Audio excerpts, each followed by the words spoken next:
ओम शांति।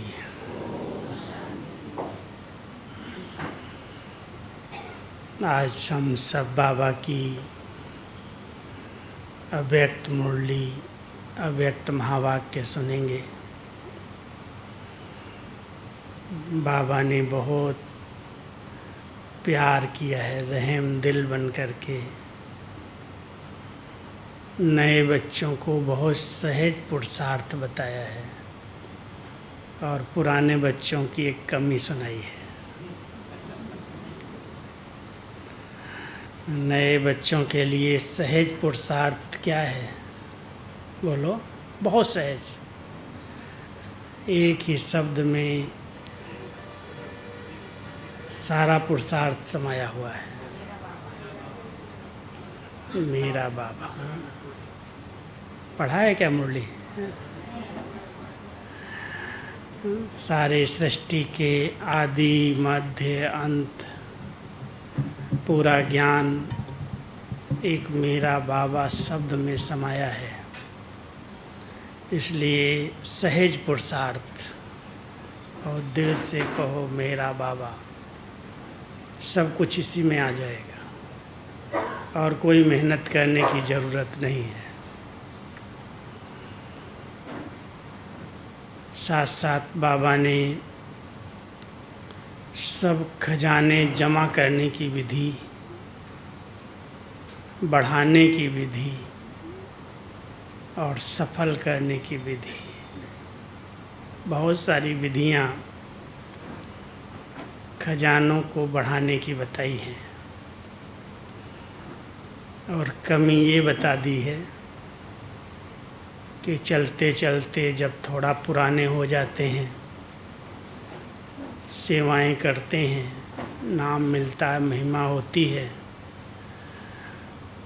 तो प्रभु देन को कभी कभी अपनी समझ लेते हैं। मेरापन आ जाता है। मेरा योग अच्छा है, मेरी बुद्धि अच्छी है, मैं प्लानिंग बुद्धि हूँ। बाबा ने कहा आगे चलते। पहले नए नए आते तो ये भान नहीं रहता, लेकिन थोड़ी महिमा होने लगती है, मान शान बढ़ने लगता है, तो ये मेरापन आ जाता है। इस मेरेपन को समाप्त करना, इस अभिमान को समाप्त करना, उसकी विधियां भी बाबा ने सुनाई हैं। और साथ साथ ये सीजन की लास्ट मुरली है। 91 3 अप्रैल 91 के महावाक्य हैं।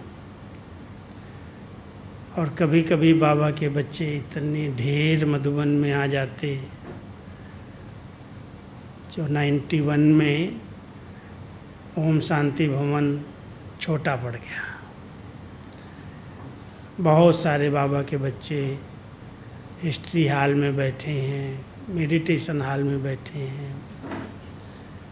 और जब इतने आ गए हैं तो आबू की धर्मशालाएं, होटल सब उनके रहने के लिए फुल कर लिए, बुक कर लिए गए।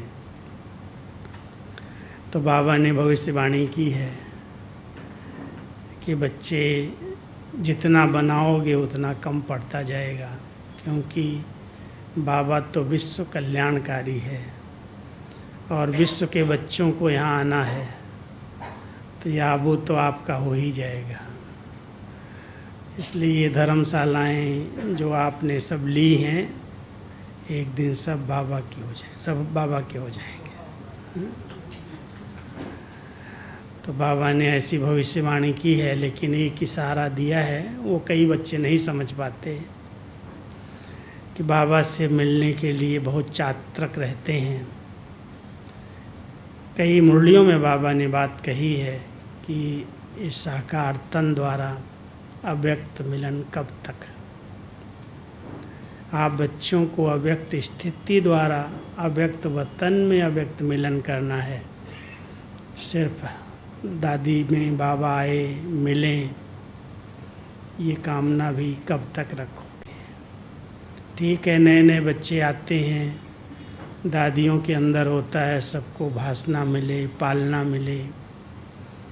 उसके लिए गुलजार दादी को कितना भी रथ कैसा भी हो, बीमार हो, कुछ भी हो, फिर भी बाबा को बुलाते रहे। और दादी इतनी आज्ञाकारी कि जब बड़ी दादी ने दादी को कहा कि दादी बाबा को बुलाओ,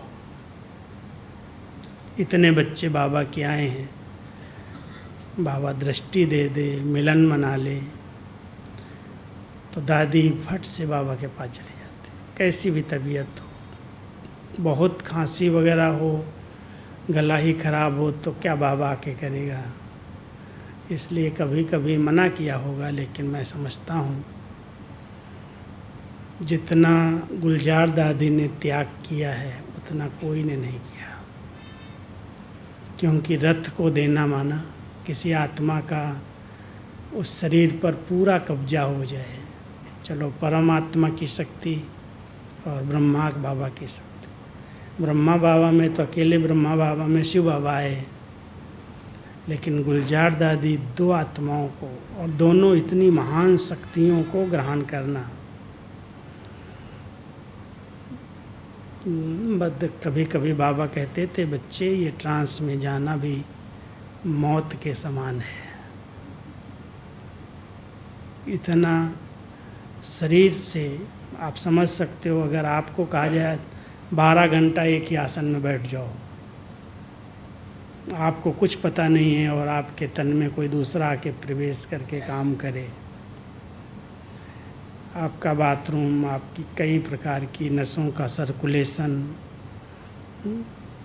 दादी की टांगें इतनी छोटी छोटी पतली पतली हो गई थी, यहाँ से मांस ही ख़त्म हो गया था। 12 घंटा 14 घंटा बाबा आए और बैठे। बाबा तो अपना काम कर रहे हैं, लेकिन रथ को तो बहुत सहन करना पड़ा। संभालता था बाबा, बहुत संभालता था, लेकिन कई बार मैंने देखा, एक दिन ऐसे ग्रुप मिलने लगे जब दादी से पर्सनल मिलना बंद, बाबा से पर्सनल मिलना बंद हुआ, तो ऐसे ग्रुप सामने खड़ा हो जाता था। ओम शांति भवन की बात नहीं है, मेडिटेशन हॉल में भी एक एक कितना मिलेंगे, कितना टाइम लगेगा। तो ग्रुप से मिलना शुरू किया, खड़े खड़े 25-50 भाई बहनें ऐसे खड़े हो जाते, और बाबा दृष्टि देते, फिर कुछ महावाक्य उच्चारण करते, फिर टोली खिलाते। तो एक भाई को जो थोड़ा ज़्यादा ही नशा था, और जब बाबा के सामने गया तो बाबा से दृष्टि लेते लेते बाबा के ऊपर गिर गया, और इतनी ज़ोर से गिरा, हम लोग टाइप कर रहे, हम लिख रहे थे वहाँ बाजू में, जब तक हम उसको उठाने की कोशिश करें, भागे दौड़े हम सब 4-5 भाई, लेकिन तब तक इस हाथ पर पूरा उसका लोड आ चुका था, और बहुत ज़्यादा लग गया था हाथ में। बाबा ने कहा, उठाओ बच्चे को, उठाओ बच्चे को। उसको उठाया, ले गए बाहर।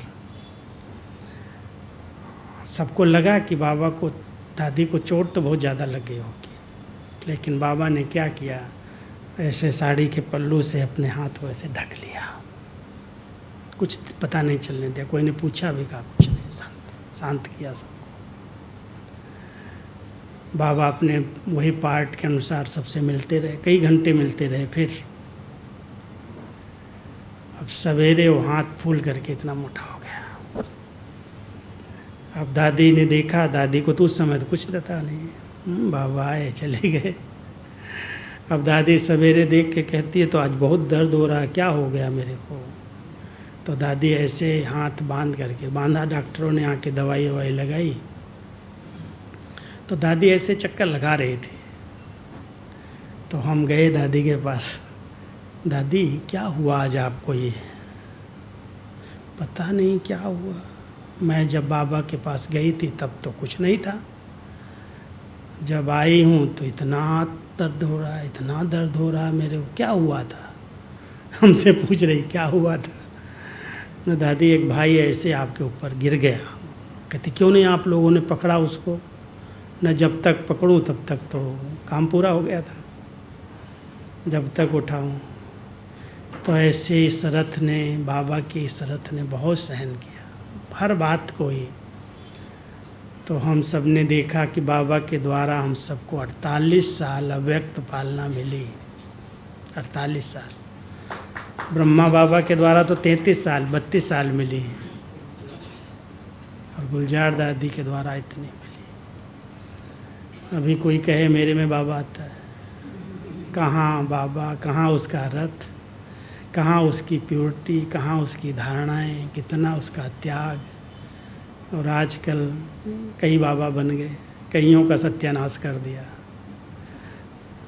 बहुत ध्यान देना, कहीं भटक नहीं जाना।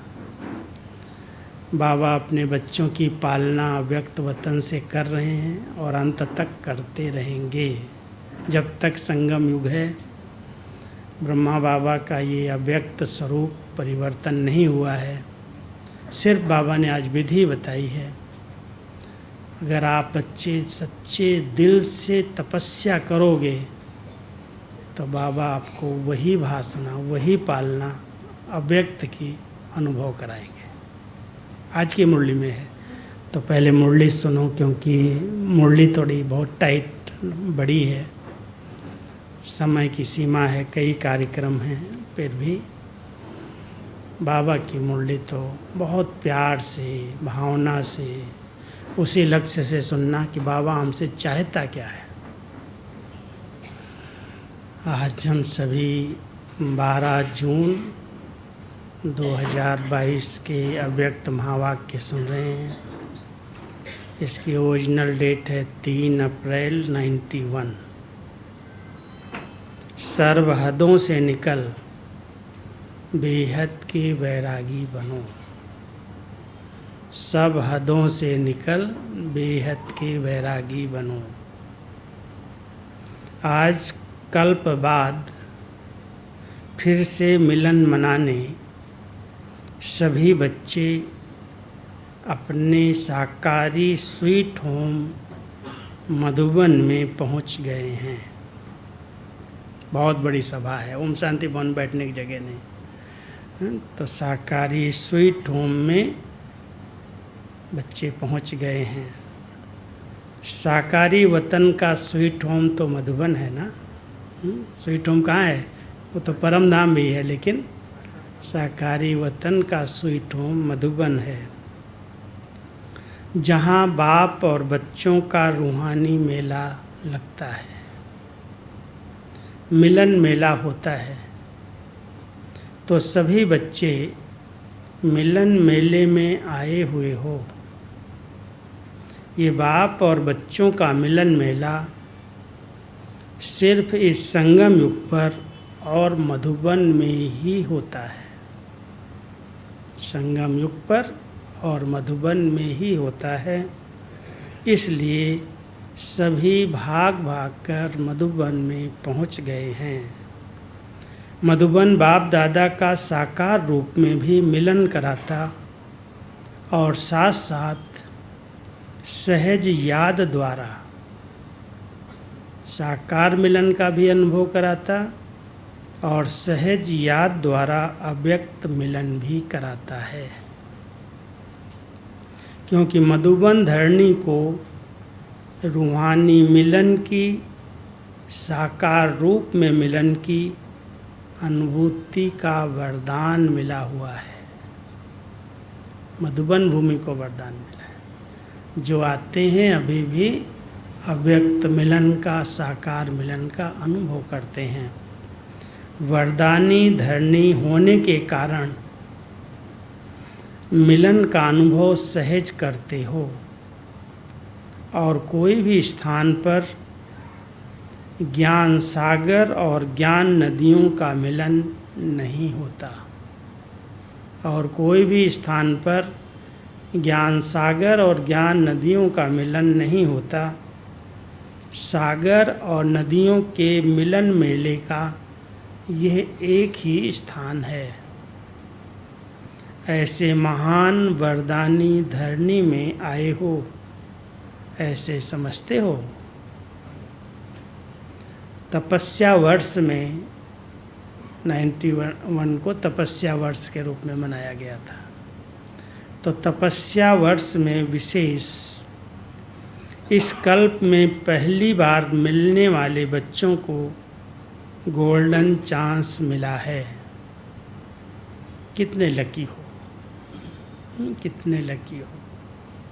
सबने अव्यक्त मिलन तो मनाया है ना, तो पुराना क्लास है। जिन्होंने 2017 के बाद ज्ञान लिया वहाँ तो उठाओ। 17 के बाद, 17 तक तो बाबा आते रहे, लेकिन 17 के बाद गुलजार दादी के तन में बाबा का आना बंद हुआ है। तो बाबा आज कह रहे हैं कितने लकी हो, तपस्या के आदि में ही नए बच्चों को एक्स्ट्रा बल मिला है। तो आदि में ही एक्स्ट्रा बल आगे के लिए आगे बढ़ने में सहयोगी बनेगा। इसलिए नए बच्चों को ड्रामा ने भी आगे बढ़ने का सहयोग दिया है। इसलिए यह उलहना नहीं दे सकेंगे कि हम तो पीछे आए। अभी तो उलहना देना पड़ेगा, हम तो पीछे आए, पीछे आए तो। लेकिन बाबा कहता है कि उस समय जो तो आ गए तो मिल रहे हैं। नहीं, तपस्या वर्ष को वरदान मिला हुआ है। तपस्या वर्ष में वरदानी भूमि पर आने का अधिकार मिला, चांस मिला है। यह एक्स्ट्रा भाग्य कम नहीं है। ये वर्ष का, मधुबन धरणी का और अपने पुरुषार्थ का, वर्ष का, मधुबन धरणी का और अपने पुरुषार्थ का तीनों वरदान विशेष आप नए बच्चों को मिले हुए हैं। तो कितने लकी हुए। बाबा बच्चों का भाग्य देख रहा, कितने लकी हुए। इतने अविनाशी भाग्य का नशा सदा साथ रखना। सिर्फ यहाँ तक नशा नहीं रहे, कई बार यहाँ तक रह जाता है, बाहर गए तो बाबा कहता है सिर्फ यहाँ तक ही नशा नहीं रहे, लेकिन अविनाशी बाप है, अविनाशी आप श्रेष्ठ आत्माएं हो, तो भाग्य भी अविनाशी है, भाग्य भी अविनाशी है। अविनाशी भाग्य को अविनाशी रखना, ये सिर्फ सहज अटेंशन देने की बात है। टेंशन वाला अटेंशन नहीं, टेंशन वाला अटेंशन नहीं, सहज अटेंशन रखने की बात है। सहज अटेंशन हो। और मुश्किल भी है क्या? बाबा कहते मुश्किल भी है क्या? मेरा बाबा जान लिया, मान लिया, तो जो जान लिया, मान लिया, अनुभव कर लिया, अधिकार प्राप्त हो गया, फिर मुश्किल क्या है क्या मुश्किल है? मुश्किल लगता है किसी को? जान लिया, पहचान लिया, अधिकार ले लिया, फिर मुश्किल क्या? सिर्फ एक ही मेरा बाबा, सिर्फ एक ही मेरा बाबा, ये अनुभव होता रहे बस। एक ही मेरा बाबा, ये अनुभव होता रहे बस। यही फुल नॉलेज है, यही फुल नॉलेज है। अब सुनो फुल नॉलेज कैसे इसमें। मेरा बाबा, एक बाबा शब्द में सारा आदि मध्य अंत का ज्ञान समाया हुआ है। क्यों? क्योंकि बाबा बीज है ना, बीज में सब कुछ समाया हुआ है। बीज में तो सारा झाड़ समाया हुआ होता है ना। विस्तार भूल सकता है, लेकिन सार एक बाबा शब्द ये याद रहना मुश्किल नहीं है। सदा सहज है ना। अब बाबा पूछ रहा सदा सहज है ना? कभी सहज कभी मुश्किल, ऐसा तो नहीं। सदा बाबा मेरा है कि कभी कभी मेरा है? सदा बाबा मेरा है ना। सब बोल रहे हैं प्यार से, सदा बाबा मेरा है। जब सदा बाबा मेरा है तो याद भी बहुत सहज होगी ना। मेहनत लगती है, जब सदा बाबा मेरा है तो याद भी सदा सहज है, कोई मुश्किल की बात ही नहीं है। भगवान ने कहा आप मेरे और आपने कहा बाबा आप मेरे, सौदा हो गया। उसने कहा आप मेरे और हमने कहा बाबा आप मेरे, फिर क्या मुश्किल है? बाबा को लगता है फिर क्या मुश्किल है।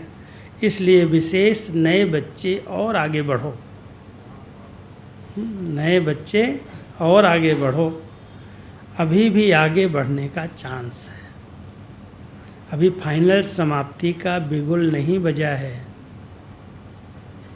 इसलिए उड़ो और औरों को भी उड़ाते चलो, उड़ो और औरों को भी उड़ाते चलो।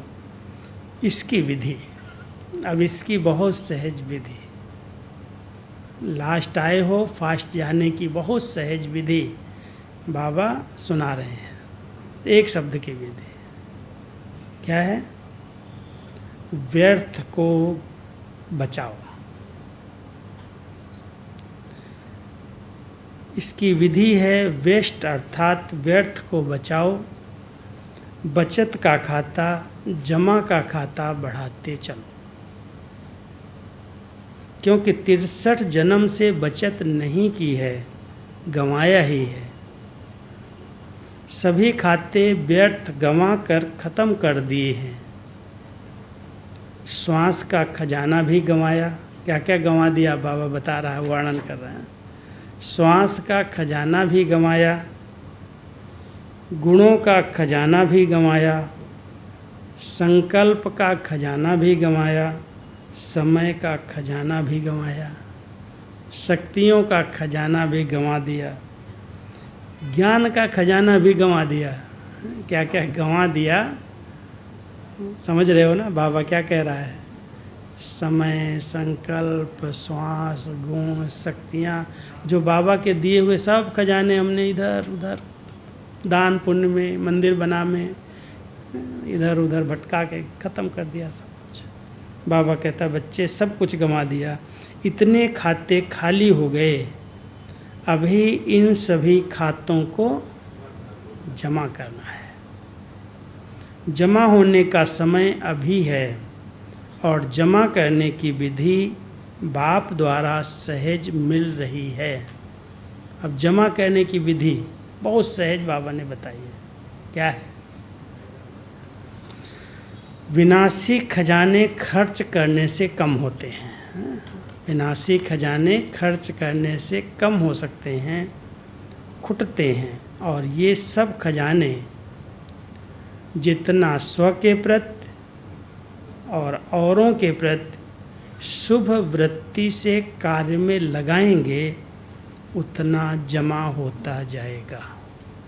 कितनी सुंदर विधि है। वो खजाने अगर कहीं खर्च करोगे, लगा दोगे तो ख़त्म हो जाएगा, खुट सकते हैं। लेकिन ये अविनाशी खजाने जितना आप कार्य में स्वयं के प्रति या दूसरों के प्रति लगाओगे, मनन करो, चिंतन करो, उन गुणों को अपने जीवन में धारण करो, दूसरों को दान करो, तो ये खजाने बढ़ते जाएंगे। यहाँ खजानों को कार्य में लगाना यही जमा करने की विधि है। खजानों को कार्य में लगाना यही जमा करने की विधि है। वहाँ रखना जमा करने की विधि है। इकट्ठा करो तब तो जमा होगा। वहाँ रखना जमा करने की विधि है और यहाँ लगाना जमा करने की विधि है। कार्य में लगा दो, जमा हो जाएगा। फर्क है। समय को स्वयं प्रति या औरों के प्रति शुभ कार्य में लगाओ तो समय सफल हो जाएगा, जमा होता जाएगा। ज्ञान को कार्य में लगाओ, ऐसे ही गुणों को, शक्तियों को जितना लगाएंगे उतना बढ़ेगा। विधि सीख लो। जितना आप लगाओगे सेवा में, दूसरों को मदद करोगे, सहयोग, उतना आपका बढ़ जाएगा। ये नहीं सोचना जैसे वो लाकर में रख देते हैं और समझते हैं बहुत जमा है। ऐसे आप भी सोचो, मेरी बुद्धि के लाकर में तो ये ज्ञान बहुत है, गुण में ही मेरे में बहुत हैं, शक्तियाँ भी बहुत हैं। कई बच्चे लाकर में जमा कर लेते, बुद्धि हैं, लॉकअप करके नहीं रखना, अंदर जमा करके सिर्फ नहीं रखना, तिजोरी के अंदर बंद करके नहीं रखना, यूज करो, यूज करो, दान करो, दो। समझा? जमा करने की विधि क्या है? बोलो माताएं, जमा करने की विधि क्या है? कार्य में लगाना। स्वयं प्रति भी यूज करो, नहीं तो लूज हो जाओगे। यूज नहीं करोगे तो लूज हो जाओगे। कई बच्चे कहते हैं सर्व खजाने मेरे अंदर बहुत समाये हुए हैं, लेकिन समाये हुए की निशानी क्या है? समाये हुए हैं अर्थात जमा हैं, तो उसकी निशानी है स्वप्रत व औरों के प्रति समय पर काम में आए। काम में आए ही नहीं और कहो बहुत जमा है, तो क्या करके जमा करके रखा है? जमा है तो काम में आना चाहिए। अभी सहन करने की शक्ति की ज़रूरत है, सहन कर लो। समाने की शक्ति की ज़रूरत है, संभालो। जमा है, मेरे पास सहन शक्ति है, और कोई बात आ गई, मूड खराब हो गया, रोना धोना, क्या जमा किया? यूज ही नहीं कर रहे हो। तो बाबा कहता है अगर कोई शक्ति, गुण, ज्ञान, कोई भी खजाना आपके पास जमा है तो उसको कार्य में लगाओ।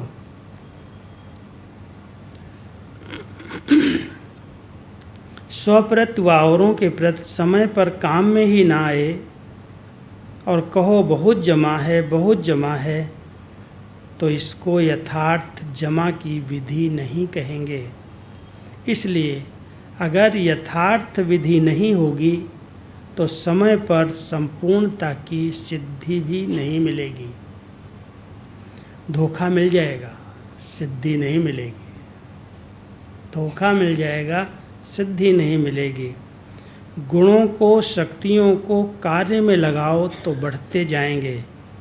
तो बचत की विधि, जमा करने की विधि को अपनाओ, फिर व्यर्थ का खाता स्वतः ही परिवर्तन हो, सफल हो जाएगा। व्यर्थ का खाता परिवर्तन हो, सफल हो जाएगा। जैसे भक्ति मार्ग में एक नियम है कि जितना भी आपके पास स्थूल धन है तो उसके लिए कहते हैं दान करो, सफल करो तो बढ़ता जाएगा। दान करो, सफल करो तो बढ़ता जाएगा। सफल करने के लिए कितना उमंग उत्साह बढ़ाते हैं। भक्ति में भी कहते हैं, भक्ति में भी ये विधि अपनाते, दान करो, लगाओ सेवा में। तो आप भी तपस्या वर्ष में सिर्फ ये नहीं चेक करो कि व्यर्थ कितना गंवाया, व्यर्थ गंवाया वो अलग बात है, लेकिन ये चेक करो कि सफल कितना किया। व्यर्थ गंवाया वो तो चेक कर लिया, लेकिन सफल कितना किया। जो सारे खजाने सुनाए वो गुण भी बाप की देन है। अब सुनो यहाँ पर, ये गुण भी बाप की देन है।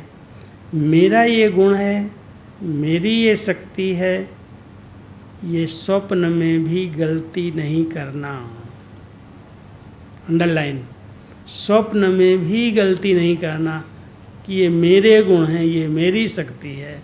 नहीं तो क्या होगा, सुना होगा 5-6 दिन पहले इसी का वरदान बनाया हुआ है, ये महापाप है, ये महिलापन है। बाबा ने इसी मुरली में ही सब स्पष्ट किया है।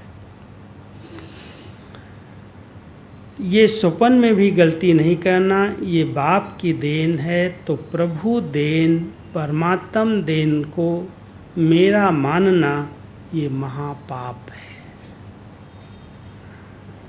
कई बार कई बच्चे साधारण भाषा में सोचते भी हैं और बोलते भी हैं कि मेरे इस गुण को यूज नहीं किया जाता।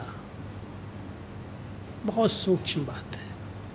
मेरे अंदर ये गुण है, मैं ये कर सकती हूँ, ये कर सकता हूँ, मैं बहुत अच्छा कोर्स करा सकती हूँ, मैं बहुत अच्छा भाषण कर सकती हूँ, मैं बहुत अच्छा कन्विंस कर सकती हूँ लोगों को, लेकिन मेरी इस विशेषता को बड़ी बहन जी जानती नहीं है। यूज नहीं करते। ये क्या है? अब सुनो इसको, बाबा ने क्या कहा है। मेरे में ये शक्ति है, मेरी बहुत अच्छी बुद्धि है, इसको यूज ही नहीं किया जाता। बाबा पूछते मेरी कहाँ से आई? मेरी कहाँ से आ गई? मेरी कहा और मैली हुई। अंडरलाइन, मेरी कहा और मैली हुई। भक्ति में भी ये शिक्षा 63 जन्मों से देते रहे हैं कि मेरा नहीं मानो, तेरा मानो। भक्ति में भी कहा है मेरा नहीं कहो, जो कुछ मेरा है उसको तेरा कर दो, तेरा मानो। लेकिन फिर भी माना नहीं तुमने। अब बाबा उलहना दे रहा है, फिर भी तुमने मेरी मानी नहीं है। कहा तो था। तो ज्ञान मार्ग में भी कहना तेरा और मानना मेरा, कहना तेरा और मानना मेरा, ये ठगी यहाँ नहीं चल सकती। ये ठगी भक्ति में चल गई, अभी नहीं चलेगी। बाबा सामने आ गया ना, मूर्ति के आगे तो कुछ भी कह दिया, वो तो सुना नहीं उसने। अभी तो बाबा सुन रहा है बच्चे कहते क्या हैं और करते क्या हैं। तो बाबा कहता अब ठगी यहाँ नहीं चलेगी। इसलिए प्रभु प्रसाद को अपना मानना, प्रभु प्रसाद को अपना मानना, ये अभिमान और अपमान करना है। ये अपना अभिमान है और बड़ों का अपमान है। ध्यान देना, देने वाले को, देने वाले ने दिया और मैंने उसको अपना मान लिया, तो ये उसका अपमान हो गया। मुझे अभिमान आ गया, मैं समझदार हूँ, मैं बुद्धिमान हूँ। तो ये अभिमान और अपमान करना है। बाबा बाबा शब्द कहाँ भी भूलो नहीं। बाबा ने दिया, बाबा ने दिया, बाबा करा रहा है, बाबा का ये काम। इस शब्द को कभी भूलो नहीं। बाबा ने शक्ति दी है, बुद्धि दी है, बाबा का कार्य है, बाबा का सेंटर है, बाबा की ये सब चीज़ें हैं।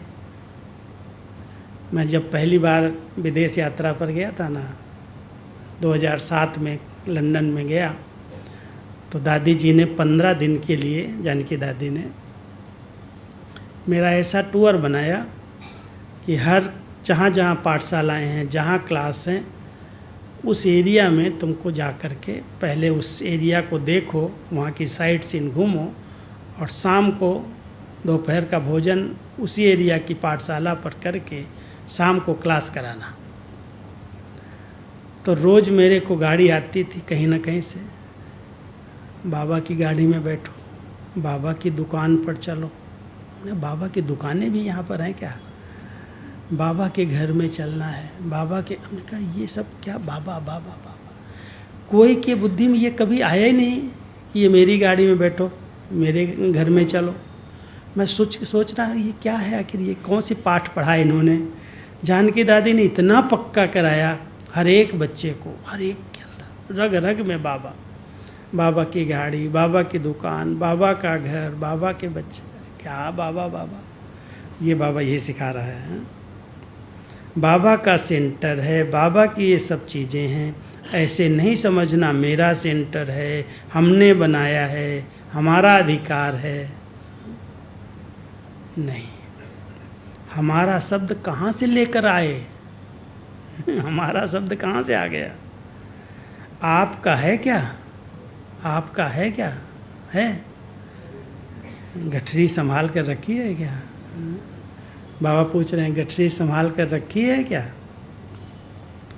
कई बच्चे ऐसा नशा दिखाते हैं, बाबा को भी सुनाई देता है। कई बच्चे ऐसा नशा दिखाते हैं, हमने सेंटर का मकान बनाया है, हमने इतना पैसा यहाँ लगाया है, हमारा अधिकार है, हमारा अधिकार है। लेकिन बनाया किसका सेंटर? अपना बनाया है, बाबा का सेंटर है ना। तो जब बाबा को अर्पण कर दिया तो फिर आपका कहाँ से आ गया? जब बाबा को अर्पण कर दिया तो आपका कहाँ से आया? मेरा कहाँ से आया? जब बुद्धि बदलती है तो कहते हो मेरा है, बुद्धि बदल जाती है तब कहते हो मेरा है, मेरे मेरे ने ही मैला कर दिया। फिर भी मैला होना है क्या?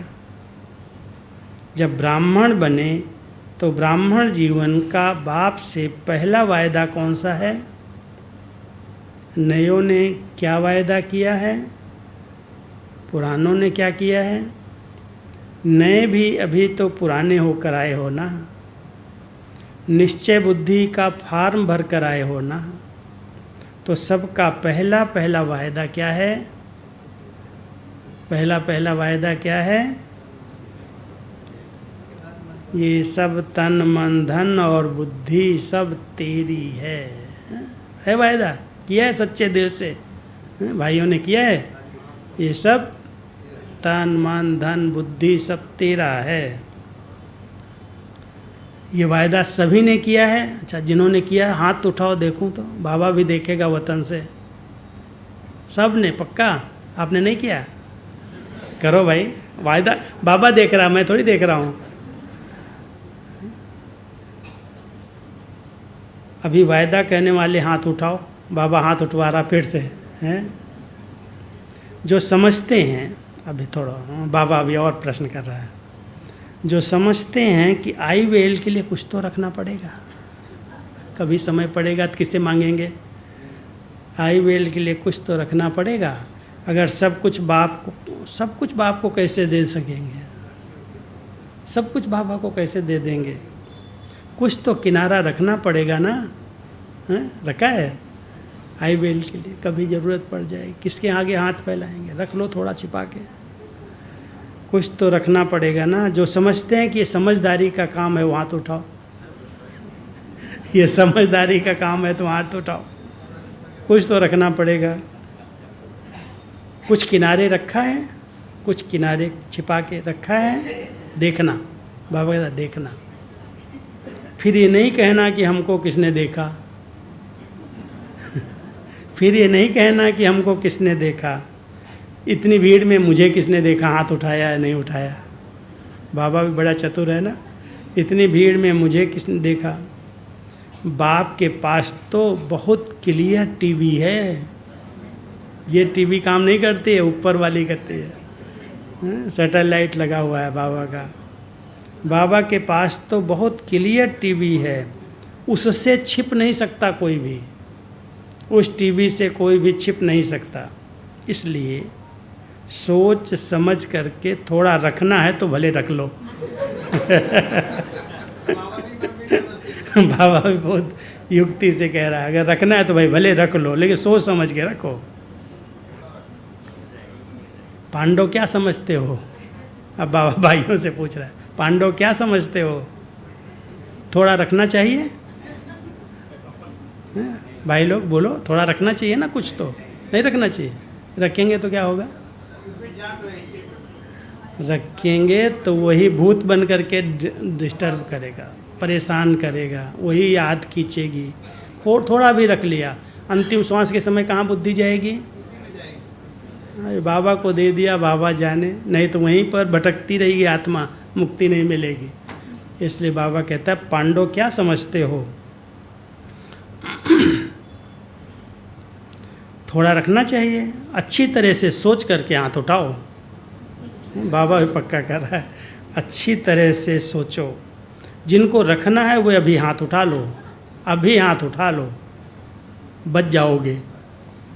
बाबा कहता है अभी हाथ उठा लो, बच जाओगे, नहीं तो ये समय, अब बाबा थोड़ा आंख दिखा रहा है, नहीं तो ये थोड़ा समय, ये सभा, ये आपका कांध का हिलाना, ये सब दिखाई देगा आपको अंत में।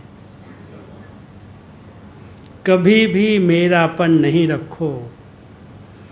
बाप कहा और पाप गया, बाप कहा और पाप गया। बाप नहीं कहते हो तो पाप हो जाता है। कितनी वंडरफुल पढ़ाई है, इतनी वंडरफुल कोई पढ़ाएगा? बाप कहा तो पाप गया, और बाप भूला तो पाप हो गया। बाबा क्या पढ़ा रहा है? बाप नहीं कहते हो तो पाप हो जाता है, पाप के वश होते फिर बुद्धि काम नहीं करती। कितना भी समझाओ कहेंगे नहीं ये तो राइट है, ये तो होना ही है, ये तो करना ही है। बाप को भी रहम पड़ता है, बाप को भी रहम पड़ता है, क्योंकि उस समय पाप के वश होते हैं। बाप भूल जाता है और पाप आ जाता है, और पाप के वश होने के कारण जो बोलते हैं, जो करते हैं, वो स्वयं भी नहीं समझते कि हम क्या कर रहे हैं। जो सोचते हैं, बोलते हैं, वो भी नहीं समझते मैं क्या बोल रहा हूँ, क्या कर रहा हूँ। क्यों? क्योंकि परवश होते हैं, अपना वश नहीं रहता। तो सदा ज्ञान के होश में रहना, पाप के जोश में नहीं आओ। बीच बीच में माया की लहर आती है। बाप, अब बाबा बच्चों को, नए बच्चों को कह रहा है, आप नए बच्चे इन बातों से बच करके रहना। सपोर्ट करा बाबा बच्चों, पुरानों में आ गई बात, ये थोड़ा थोड़ा छिपा के रख रहे हैं। आप नए बच्चे इन बातों से बच के रहना। मेरा मेरा में नहीं जाना, रहम दिल बाबा है, बच के रहना। मेरा मेरा में नहीं जाना। थोड़ा पुराने हो जाते हैं ना तो फिर ये मेरे मेरे की माया बहुत आती है। ये मेरे मेरे की माया जब पुराने हो जाते हैं तो बहुत आती है। मेरा विचार, मेरी बुद्धि। अब मेरा विचार आया कहाँ से तुमको? मेरा विचार आया कहाँ से? तो समझा जमा करने की विधि क्या है। बाबा चेंज कर रहा है इस बात को। जमा करने की विधि क्या है? कार्य में लगाने, कार्य में लगा देना, ये जमा करने की विधि है।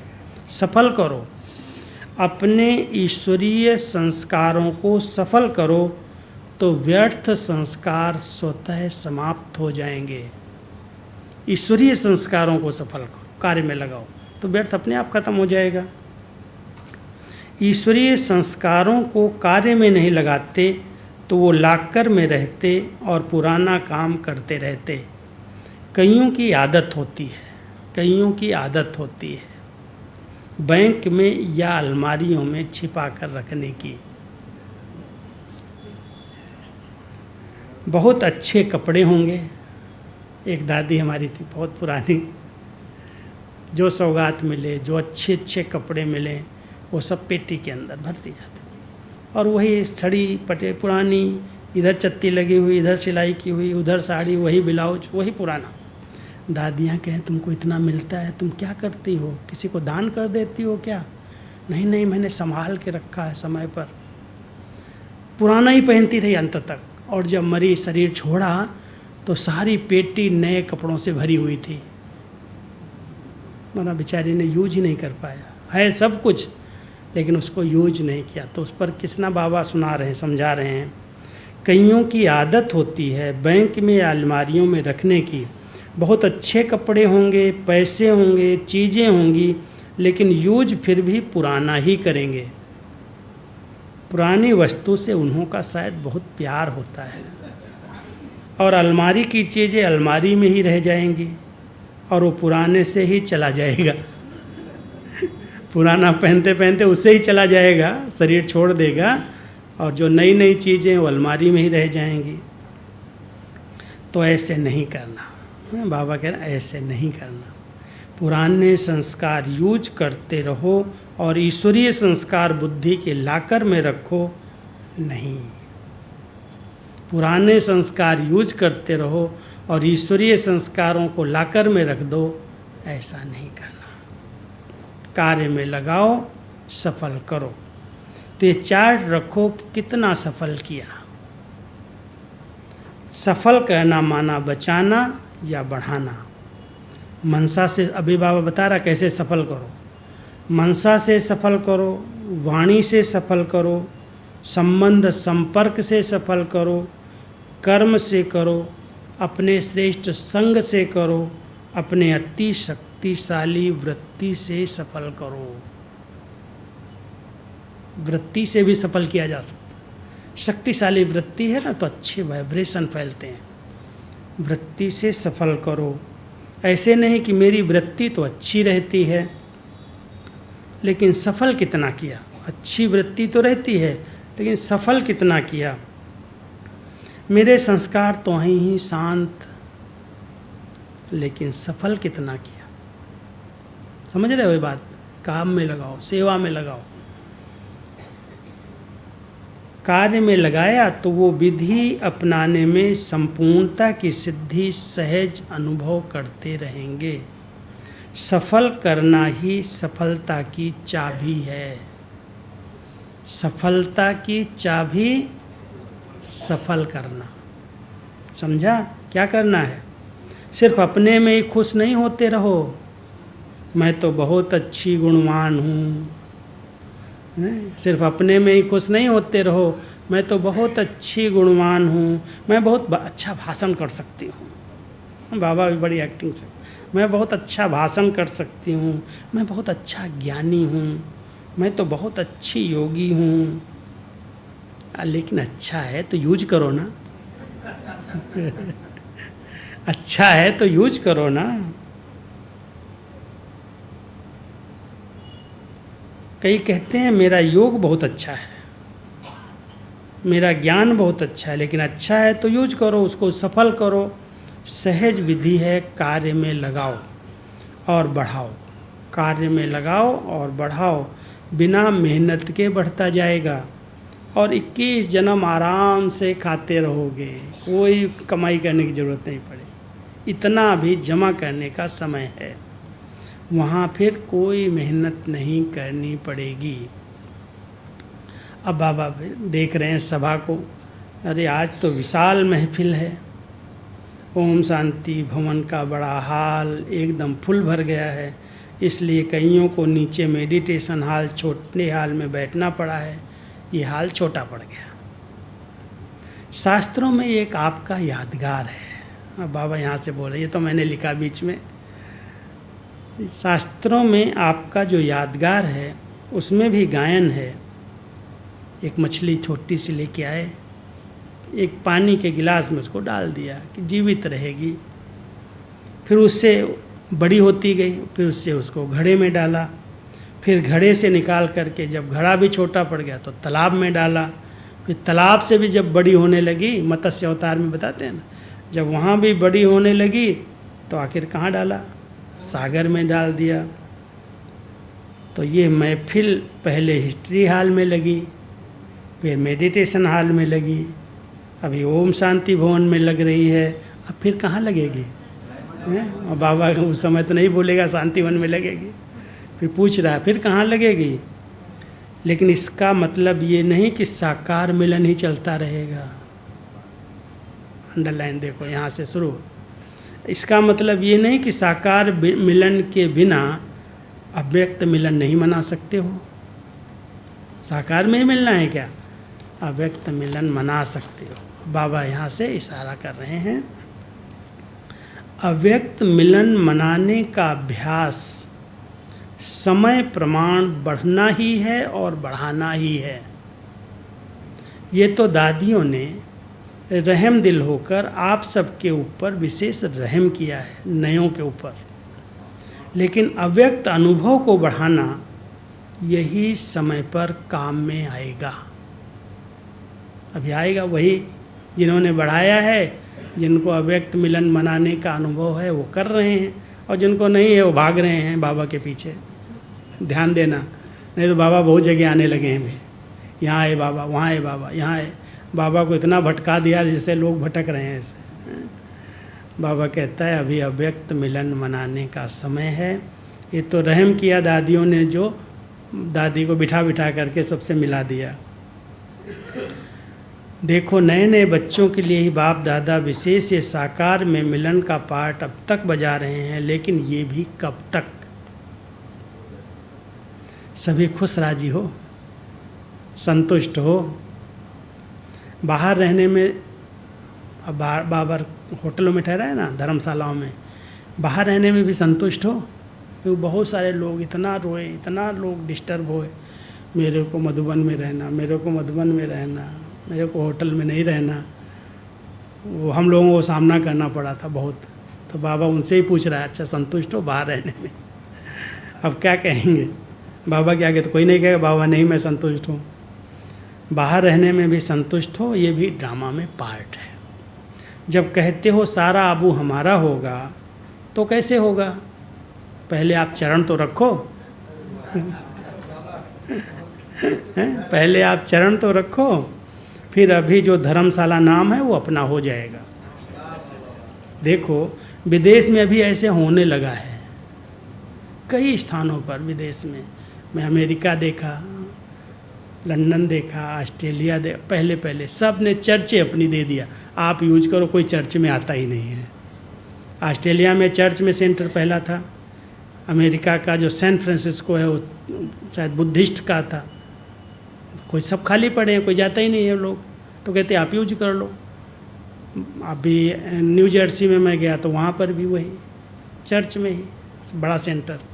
तो बाबा उसको कह रहा देखो विदेश में अभी ऐसे होने लगा है, चर्च इतने नहीं चलते हैं तो बीके को दे दी है। जो ऐसे बड़े बड़े स्थान हैं चल नहीं पाते हैं तो ऑफ़र करते हैं ना। तो ब्राह्मणों के चरण पड़े हैं जगह जगह पर, इसमें भी कुछ राज है। ब्राह्मणों को रहने का ड्रामा में पार्ट मिला हुआ है, तो सारा ही अपना जब होगा तो फिर क्या करेंगे? सब आप ही ऑफ़र करेंगे, ये भी ले लो, आप संभालो, आप संभालो, हमें भी संभालो, हमारा आश्रम भी संभालो।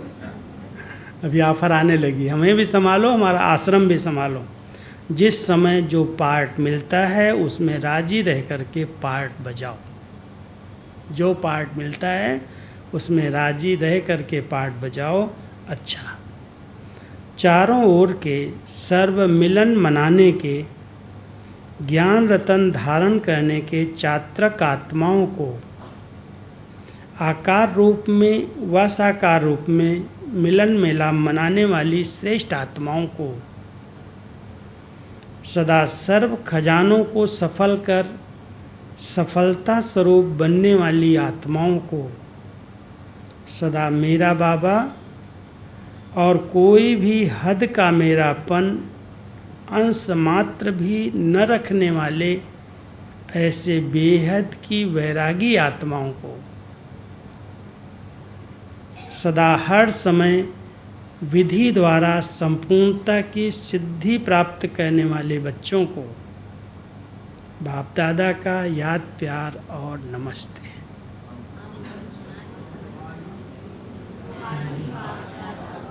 याद प्यार, गुड मॉर्निंग और नमस्ते। नमस्ते।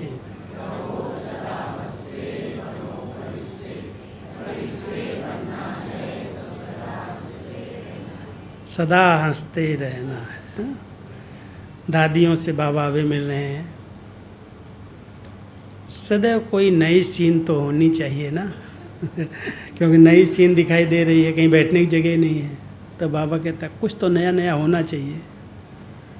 ये भी ड्रामा में नई सीन थी जो रिपीट हो गई। ये सोचा था कि ये हाल छोटा हो जाएगा। दादी से बाबा पूछ रहा है, ये सोचा था क्या ये हाल भी छोटा हो जाएगा? सदा एक सीन तो अच्छी लगती भी नहीं है। कभी कभी की सीन अच्छी लगती है। ये भी एक रूहानी रौनक है, बहुत अच्छी रौनक हो गई है। इन सभी आत्माओं का संकल्प पूरा होना था, इसलिए सीन हो गई। और जब भी ऐसी सीन हुई है ना, तब प्रकृति ने बहुत अच्छा पेपर लिया है। और पेपर आने के बाद ही कोई आगे के कदम उठाए गए। ये जो मेला हुआ अच्छी तरह से बाबा मिले, सब किए। कहीं टेंट लगे थे, कहीं बाहर सबको सुला दिया गया था। और रात को आता तूफान और बरसात, भीड़, सब टेंट उड़ा देता। तो ये 91 में हुआ। फिर संकल्प उठने लगा कि कुछ तो लेना पड़ेगा नीचे, नहीं तो नीचे का कोई संकल्प नहीं था। अब भोपाल भाई गुप्त रीति से नीचे खरीद रहा था ज़मीन। उसको वो कहता था हम लोगों को, बाबा मुझे सोने नहीं देता है, दादी मना करती है। बाबा कहता है नहीं बच्चे, ये ले लो, ये ले लो, ये ले लो।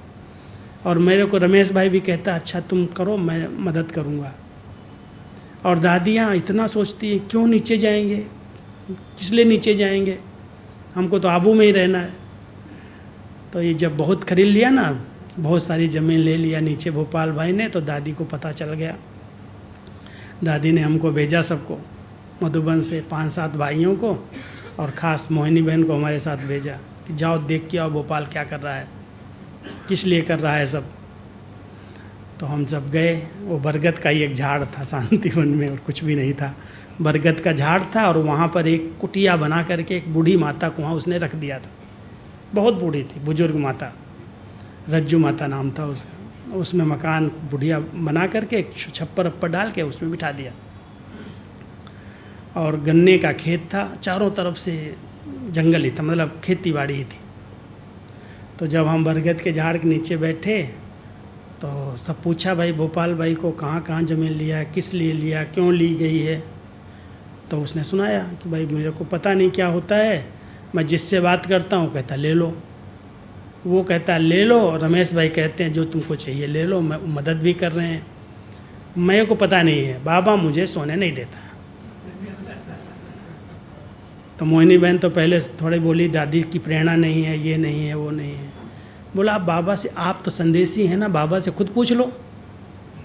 तो फिर कैसे पूछें बाबा से। तो हम लोगों ने क्या किया, वहाँ बहुत सारे कंडे गोबर बहुत सारा था, इकट्ठा किया और उसमें भोजन बनाया, माना दाल बाटी आटा गूंद के डाला, ले आए संगम भवन से आटा ले आए, कुछ सब्जियां ले आए, पकाई और अच्छा सा भोजन तैयार करके मोहिनी बहन को बोला अभी इस बरगद के झाड़ के नीचे बाबा के पास जाओ, बाबा को भोग लगाओ।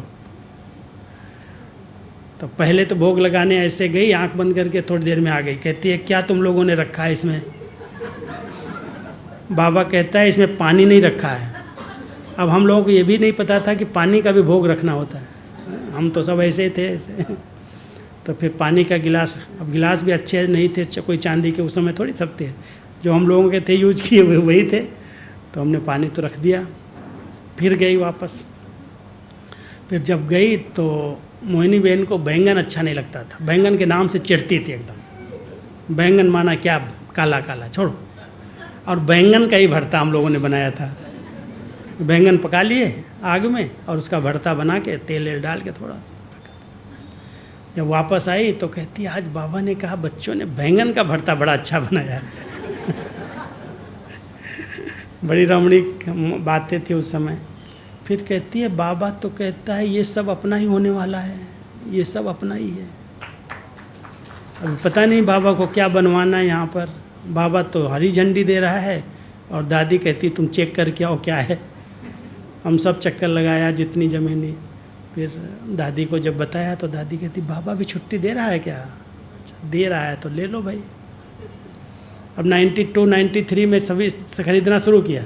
आप थे ना, राम गोपाल भाई थे, आप भी थे, ये पुराने भाई हैं उस समय। फिर क्या हुआ, लेना शुरू कर दिया। जब गोपाल भाई इधर लिया, सब लेता गया। फिर दादी के लिए क्वार्टर बाड़ों के लिए बनवा लिया जिसमें दादी यहाँ रहती हैं। उसके बाद एक बड़ा मेला किया और मेले में लगाए टेंट, वही टेंट हाउस, क्योंकि मकान तो था ही नहीं।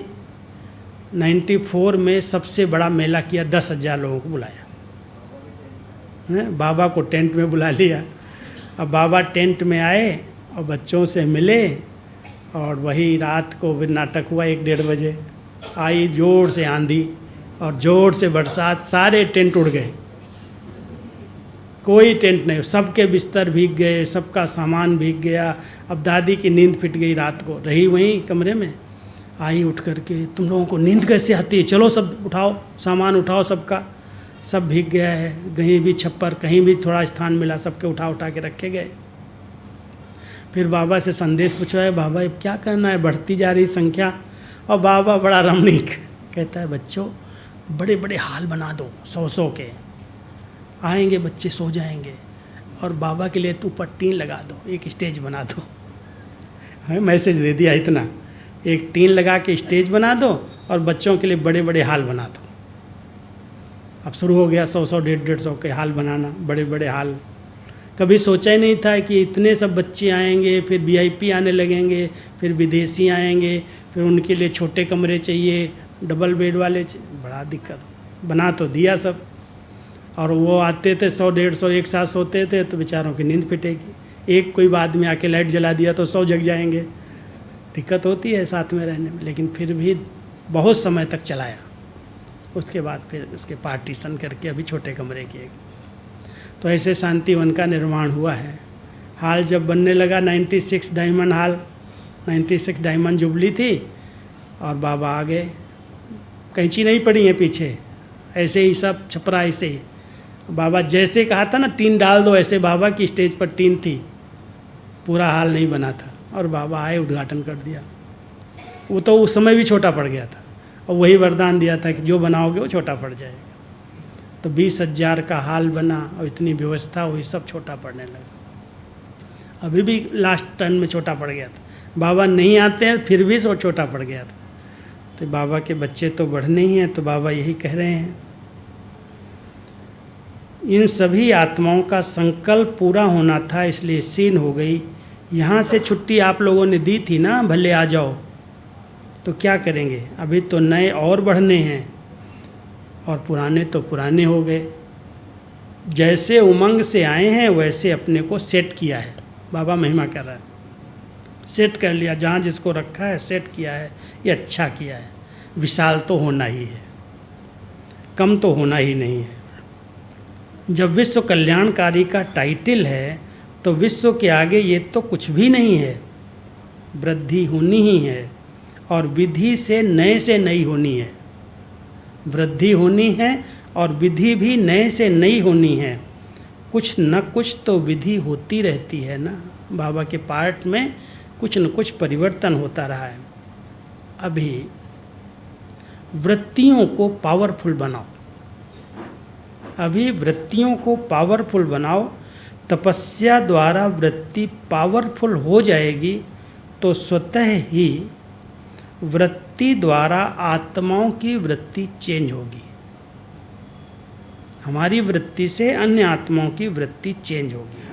अच्छा, आप सब सेवा करते थक तो नहीं जाते हो?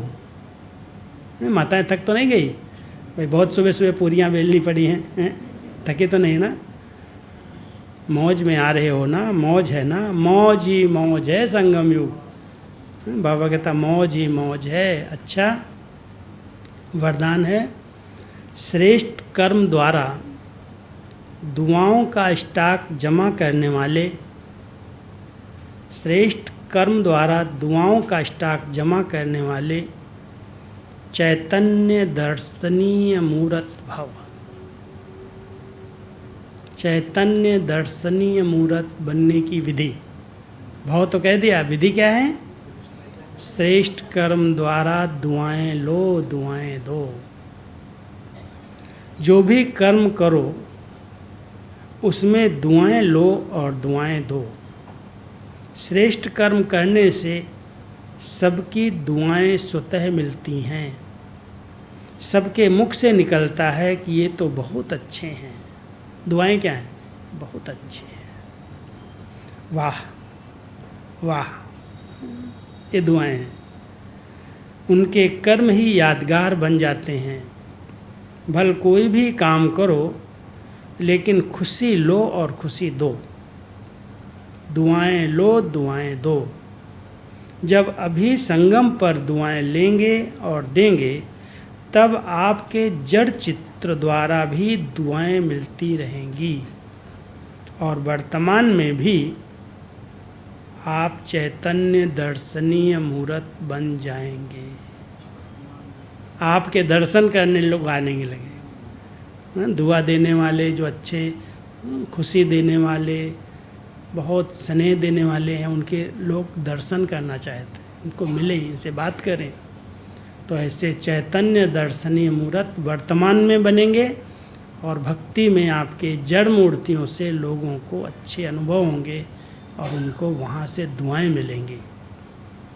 स्लोगन है, सदा उमंग उल्लास में रहो तो आलस्य खत्म हो जाएगा। ओम शांति।